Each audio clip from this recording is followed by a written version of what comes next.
Swastiastu. Om Swastiastu. Baik, terima kasih Pak Komang. Ya, kebetulan teman-teman kita saat ini saya berkesempatan wawancara dengan Bapak Komang, betul ya Pak ya? Bapak Komang Astana, yang ternyata selain sebagai rohaniwan, yang menarik Pak Komang juga sebagai manajer di salah satu perusahaan retail yang ada di Bali ya. Terima kasih banyak Pak Komang sebelumnya sudah menyempatkan waktunya di balik kesibukan Bapak. Jadi Bapak kalau boleh tahu kira-kira sudah berpengalaman berapa lama Pak sebagai rohaniwan Pak? Kurang lebih dari tahun 2000 berapa ya? 2010 lah. 2010. Sekarang udah berapa tahun ya? Berarti lumayan ya, sekitar 12 tahun ya? Ya kurang lebih lah. Sudah 12 tahun berarti Pak? 12 tahun. Luar biasa.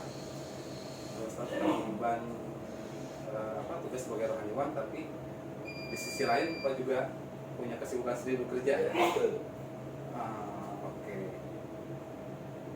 Kira-kira kalau untuk sebagai rohaniwan itu perlu studi khusus nggak Pak? Nah, kalau di Islam mungkin kan ada yang pesantren dulu seperti itu. Kalau tadi Pak bertanya tentang belajar dan tidaknya, itu tergantung lagi ya orangnya. Iya. Mestinya namanya kita berguru lah, ada namanya itu kan ada pedana tuh. Iya. Ada pedana, sebenarnya mangku diwajibkan untuk belajar di sana kalau waktunya ada. Oh, pedana tuh di pesantren gitu Pak? Ya bilang seperti itu karena dia punya murid. Oh iya. Punya murid. Jadi tempat khusus untuk studi itu Pak ya? Ya. Nah, kalau pedana itu membuat satu yayasan lah itu, bilang yayasan. Nanti ada pemangku pemula gitu yang belajar di sana. Karena kan prosesi upacara itu kan bermacam-macam. Nggak satu upacara yang nanti akan dilakukan oleh seorang pemangku. Banyak upacara Pak. Oh, jadi itu pembekalan Pak ya? Ya, pembekalan hanya misalkan ada orang nikah nih. Nah, ada orang nikah, posisi dari awal seperti apa? Jadi prosesi nikah itu dari awal seperti apa sampai dengan akhir seperti apa? Harusnya. Itu pun tidak sembarang orang bisa gitu. Oke. Tidak asal udah jadi pemangku bisa gitu enggak. Karena ada namanya hukum. Nanti kita terlalu tinggi melangkah karena belum jenjangnya dia belum bisa sampai ke sana. Dia udah melangkah itu salah dia. Itu ada hukumnya Pak. Bukan semua pemangku itu bisa melakukan ritual seperti ini, enggak. Tergantung daripada pembekalannya dia itu seperti. Tapi di mana dia bisanya? Berani nggak dia ngambil ini gitu misalnya. Upacara yang ini berani nggak dia ngambil nih gitu. Kalau nggak berani ya jangan. Berani nggak beraninya tuh tolak ukurnya apa Pak? Ya kemampuannya dia. Kemampuannya dia. Pemangku tersebut. Ya kemampuannya dia untuk tersebut. Karena kan di mangku itu yang tadi yang Pak tanya belajar kan ada yang belajar, ada yang sudah di karuniai dari atas sudah dia udah kamu bisa dah kebayang apa aja bisa gitu. Kalau dari atas tuh wahid tadi ya? Ya wahid itu kamu bayang apa aja bisa dapetin pada saat dia prosesi upacara itu ya. Nanti dia nggak salah gitu ngomongnya. Nanti seperti yang saya bilang tadi dia mau sembayangan A nih tapi mantranya B, nah kan tak nyambung gitu. Oh iya, berarti kesimpulannya Bapak ini di luar jalur studi ya? Ya, saya nggak belajar. Ditunjuk orang muda. Karena jadi pemangku gampang susah. Susah melangkah, salah melangkah, kita yang kena. Ya, ada kira-kira yang menarik dari tugas Bapak sebagai rohaniwan atau sebagai pemangku agama? Kalau dibilang menarik ya dimanapun tergantung kitanya aja melakoni hidup. Karena kan ini bukan kita yang minta. Iya. Karena ada yang minta, ada orang yang minta jadi tapi tidak dikasih gitu kan. Terpilih ya.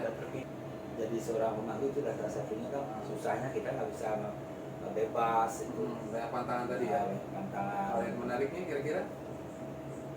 Bilang menarik apanya menarik ya? Ya menariknya hanya bisa mengabdi dan tulus ikhlas ketemu menyambungkan lidah antara umat ke beliau aja. Oh. Menariknya itu. Kalau dibilang menarik ya nggak ada yang menarik sebenarnya.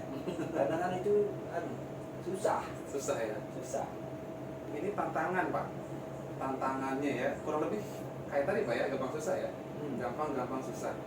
Tantangannya apa kira-kira Pak? Sebagai rohaniwan. Tantangannya banyak. Sebenarnya seorang pemangku, pertama dia nggak bisa makan daging yang berkaki empat. Nggak bisa makan daging berkaki empat. Berkaki empat. Seperti sapi, babi. Pokoknya yang berkaki empat apa ada? Semua yang berkaki empat. Tantangannya itu salah satu. Tapi kalau nggak bisa, belum bisa ya nggak apa. Oh, ada pengecuali ya? Masih boleh? Masih boleh. Nggak diwajibkan. Jadi salah satunya itu pantangannya gitu. Itu tantangannya yaitu kita harus siap menghadapi itu. Karena seperti yang saya nih, saya kerja di sini nih, upacara Singaraja. Ya mau tidak mau saya harus pulang. Oh iya. Harus pulang melewati. Dan itu nggak bisa ini Pak ya, nggak bisa toleransi, maksudnya nggak bisa diwakilin. Nggak bisa diwakilin, terus waktunya juga nggak bisa diundur. Karena kalau diundur jam boleh. Diundur jam boleh. Nah, diundur jam boleh. Jadi diundur hari nggak bisa. Jadi kalau ada upacara di hari tersebut ya harus hari tersebut. Harus hari tersebut. Nggak bisa mundur. Karena untuk pelaksanaannya mungkin masih bisa ya. Jamnya bisa. Jamnya masih bisa. Pagi, pokoknya antara hari itu boleh. Kalau lewat hari kan beda nih. Karena bacaan Hindu kan beda. Ada Somo, Paing, Pon, Wage, Kliwon kan beda nih. Nah ada 5 ini kan beda. Pas hari jatuhnya di Kliwon tuh misalnya, di hari tanggal 1 jatuhnya Kliwon, mestinya udah upacara di sana, kita lakuin tanggal 2 beda hari. Udah nggak masuk di harinya ini gitu. Oke. Saya itu dari dipilih itu kan lama Pak prosesnya. Saya baru jalan, baru ya 100% gitu. Iya. Dari awalnya kan kamu sedia nggak ini gitu misalkan ya, dari bahasanya kamu sedia seperti ini, dari proses wahyu tadi ya. Ya saya bersedia gitu. Baru ngomong doang. Iya. Baru ngomong doang tapi nggak jalan-jalan. Belum praktek. Belum karena kan ada prosesi nih Pak. Saya bilang iya, itu ada prosesi upacaranya. Ada upacaranya saya bisa sembahyang itu. Iya. Ada prosesinya dulu. Oh. Ada kita dibersihin lah secara Oh iya. dibersihin, ada upacaranya itu. Tidak sekarang oke saya mau langsung sembahyang, nggak bisa seperti itu. Ada namanya mau winten kalau balik. Mau winten. Mau menyucikan diri, proses penyucian diri menjadi seorang pemangku. Dari orang biasa menjadi pemangku. Mau winten lah ya. Nah, menurut Pak Komang sendiri, pandangan Pak Komang mengenai umat beragama di Indonesia ini gimana Pak? Secara umum, kondisi kehidupan antar umat beragama di Indonesia ini seperti apa kurang lebih? Kalau cara pandang saya sih, ya berjalan sesuai dengan masing-masing jalan. Kalau di Bali sendiri antar umat beragama sudah rukun ya Pak ya? Ya lebih rukun lah. Lebih rukun. Dan dia apa namanya toleransinya sudah berjalan lah. Tidak terlalu ya lu kalau gak mau muslim gak boleh lu kesini kan gitu, tidak seperti itu. Dan dia bilang tadi berbaur bisa gitu. Karena dalam satu banjar itu ada berapa agama gitu. Kakak saya aja masuk muslim. Oh gitu? Ya. Kakak kandung saya muslim. Diambil sama orang muslim. Oh, kakak kandung nikah sama orang muslim, jadi orang muslim.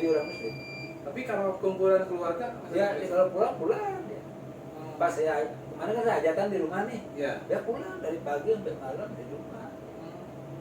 Ya sih. yang saya tahu karena kan beberapa beberapa contoh dekat-dekat rumah itu dekat rumah ya seperti itu jalannya nggak beda karena kan di kampung nih apalagi di kampung biasanya kan sensitif antara umat agama biasanya sensitif tuh yang muslim ini yang Hindu gini gitu kan sekarang malah berbaur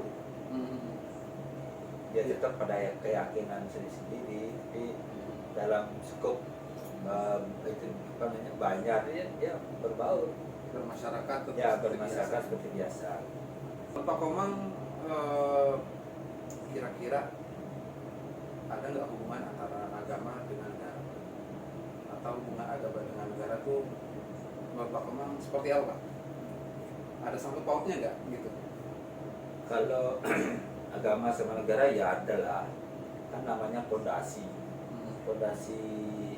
orang hidup kan bernegara kan berlandaskan agama dulu dia agamanya apa karena makanya pemerintah kan ada berapa sekarang agamanya ada 5 atau 6 kan 6 ya maksudnya kan diakui oleh pemerintah gitu ya itulah kita hidup bernegara ya berlandaskan agama masing-masing tapi dengan itu apa namanya konsekuensinya ya berjalan sendiri nggak kita sama ini kan nggak ada yang ya bentrok dikit kan ada gitu kan tapi secara umum sih ya tanpa agama kita kan nggak bisa hidup bernegara kan gitu ya, jadi fondasinya agama dulu ya Pak ya? Ya fondasinya agama dulu karena semua kan ada undang-undang dasar ada agama misalnya cakup agama itu makanya fondasinya ya agama dulu.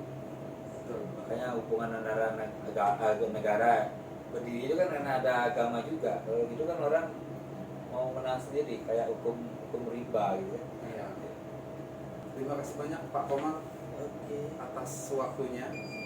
Sebetulnya menarik untuk lebih dalam lagi pembahasannya. Cuman karena Bapak juga sedang bekerja, ya, dan sudah sangat menyempatkan waktu buat saya. Terima kasih banyak Pak Komang sekali lagi. Saya mewakili teman-teman di sana ya. Mudah-mudahan kedepannya kita antar beragama bisa lebih rukun lagi Pak ya. Tidak hanya di Bali, mungkin di luar sana yang ada di Jawa, yang ada di pulau-pulau lain yang ada di Indonesia bisa lebih rukun seperti halnya yang ada di Bali ya Pak ya.